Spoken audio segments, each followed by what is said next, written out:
За 2016 год произошло 73 крупных дорожно-транспортных происшествий. Как итог, 30 погибших. В 2017 году ситуация не лучше. За прошедшие полгода на дорогах уже погибло 25 человек.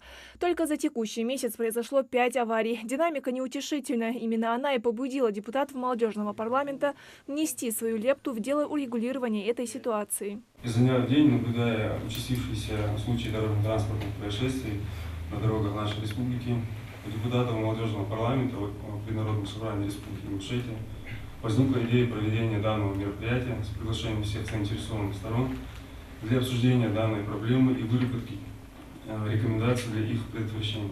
Затрагивая тему предстоящего праздника, представитель ГИБДД Ахмед Тамбиев отметил, что в прошлом году в первый же день было совершено ДТП со смертельным исходом. Жертва нерадивого водителя стал ребенок. В этом году в праздничные дни все силы будут брошены на предотвращение подобных аварий. В этом году мы надеемся, что марш пройдут без пострадавших.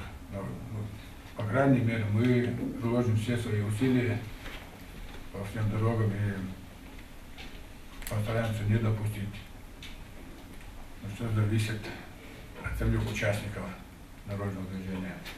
Также участники круглого стола затронули тему, касающуюся родителей, которые на празднике вручают своим несовершеннолетним детям ключи от машин. В итоге из-за неуверенного или наоборот чрезмерно агрессивного вождения нередко страдают остальные участники дорожного движения. Молодые гости поинтересовались, какие меры будут предприниматься по отношению к таким людям. Потому что я сам не раз попадал в ситуацию, когда помеху создают именно лица, которые еще не получили родительское удостоверение. Задача управления в отношении родителей составляет материал, где предусмотрено штраф 30 тысяч рублей. За управление транспортным средством без права управления от 5 до 15 тысяч. Мы стараемся от 5 брать не минимально, а по максимальному. Несовершеннолетние водители, высокая скорость и безответственные родители – это далеко не полный список тем, волнующих собравшихся. Стало очень модно полностью запасаться алкоголем, чтобы наверстать упущенное.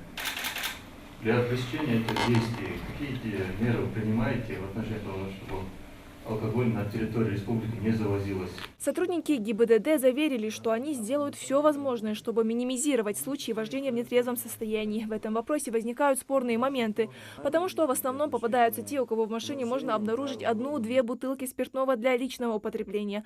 А наказывать или хотя бы выписать штраф сотрудник ГАИ имеет право лишь в том случае, если водитель везет алкоголь в большом количестве и в целях продажи. Вот эти молодые ребята, которые сейчас стоят на постах, которые только становятся инспекторами ДПС, я неоднократно сталкивался с такой ситуацией, что они воздействуют, как вы говорите, да, они проводят беседы с людьми, то есть они говорят о том, что не надо этого делать. За столом не случайно самые активные представители ингушской молодежи. Именно через них молодежный парламент надеется донести до всего общества вопросы, обсуждаемые на этой встрече. Пригласили вот именно этих ребят, мы наблюдаем наиболее массовой, так сказать, аудитории подписчиков. Сейчас это у нас элемент, который нельзя уже не реагировать, да, подписчики, соцсети. В решении данного вопроса главное взаимодействие двух сторон. Молодые люди изъявили желание сотрудничать с ГАИ и проводить совместные мероприятия, подчеркнув, что такой способ работы должен стать результативным. Форму какого-то соглашения и взаимодействия, либо проводить какие-то мероприятия. Насколько я знаю, и ГИБДД проводит мероприятия социальной направленности, и автоклубы очень часто этим занимаются. Но все-таки внести общую уже лепту для того, чтобы попробовать снизить или убедить сознательность, призвать наших. В завершении круглого стола каждый из присутствующих обратился к водителям Ингушетии, чтобы они соблюдали правила дорожного движения и ценили свою и чужие жизни. Подводя итоги, мне хотелось напомнить нашим водителям, что жизнь – это бесценный дар, и человек обязан беречь ее. По окончании священного месяца Рамадан нам не стоит терять те положительные качества, которые мы приобрели в течение него.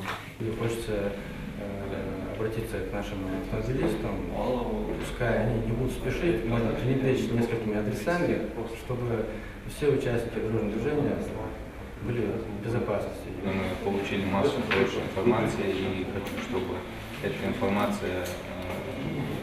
информацию мы сами доведем до участников дорожного движения, знакомых.